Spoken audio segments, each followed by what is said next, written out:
एक खाऊचं पान किंवा एक विड्याचं पान आणि 2-3 घरामधील वस्तू वापरून आपण हृदयामधील ब्लॉकेज दूर करू शकतो का? तर हो, हा उपाय 100% काम करणारा उपाय आहे आणि मागील वर्षी 19 जानेवारी 2019 रोजी अखिल भारतीय आयुर्वेद संमेलन उत्तर प्रदेशामध्ये कानपूर या ठिकाणी झालं होतं आणि त्या ठिकाणी एक वैद्य भेटले.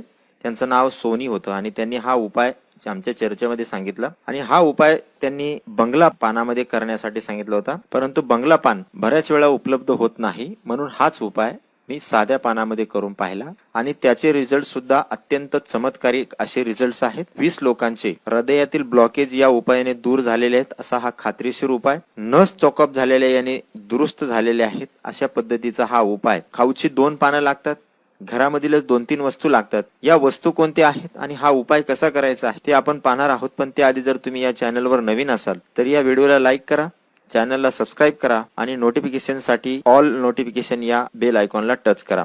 हार्ट अटॅक येऊन गेलेला असेल, ब्लॉकेज शरीरामध्ये सांगितलं असेल, अँजिओप्लास्टी, बायपास ह्या सर्जरी तुमची झालेल्या असतील किंवा तुम्हाला हृदयरोगाची भीती वाटत असेल, हे ब्लॉकेज तुम्हाला सांगितलेलं असेल आणि त्यासाठी ऑपरेशन सांगितलेलं असेल, नस दबलेली असेल त्यासाठी ऑपरेशन सांगितलेलं असेल आणि ऑपरेशन करण्याची तुम्हाला भीती वाटत असेल तर कुठलंही ऑपरेशन करण्याची गरज नाही. फक्त 5 दिवस हा साधा उपाय करून बघा आणि त्यानंतर कुठेही जाऊन तुम्ही स्कॅनिंग करून बघा. हृदयामधलं ब्लॉकेज तुम्हाला कमी झालेले दिसेल, दबलेली नस तुम्हाला मोकळी झालेली दिसेल. स्कॅनिंग केल्यानंतर परत 11 दिवस हा उपाय करा.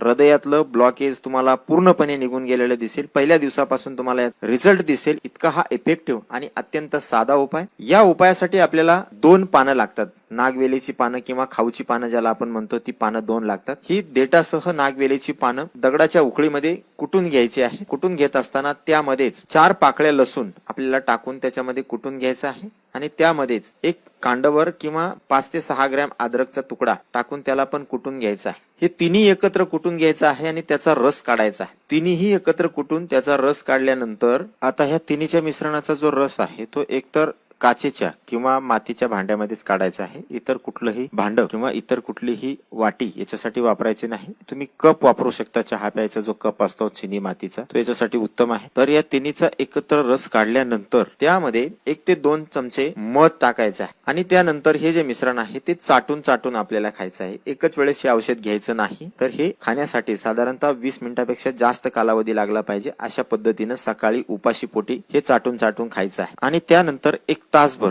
काहीही खायचं नाही. फक्त 5 दिवस करून बघा. हृदयामधलं ब्लॉकेज जे आहे ते अत्यंत साध्या उपायाने निघून जातं.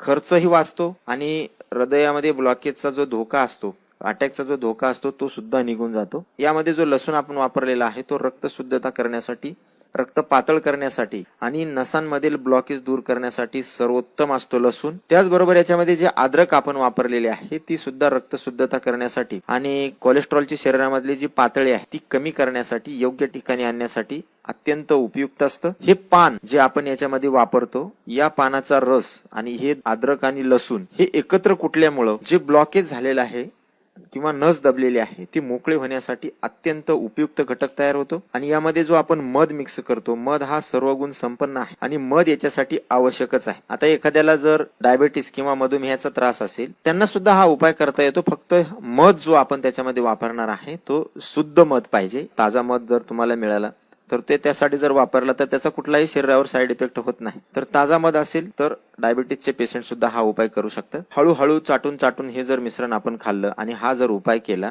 तर हृदयामधलं कसलंही ब्लॉकेज या साध्या उपायाने निघून जातं. बऱ्याच जणांना याचं आश्चर्य वाटतं की साधं पान, लसूण आणि अद्रक आणि मध यांनी ब्लॉकेज निघून जाईलच का? वैद्य सोनी यांनी त्यांच्या बऱ्याच पेशंटला यानं दुरुस्त केलं.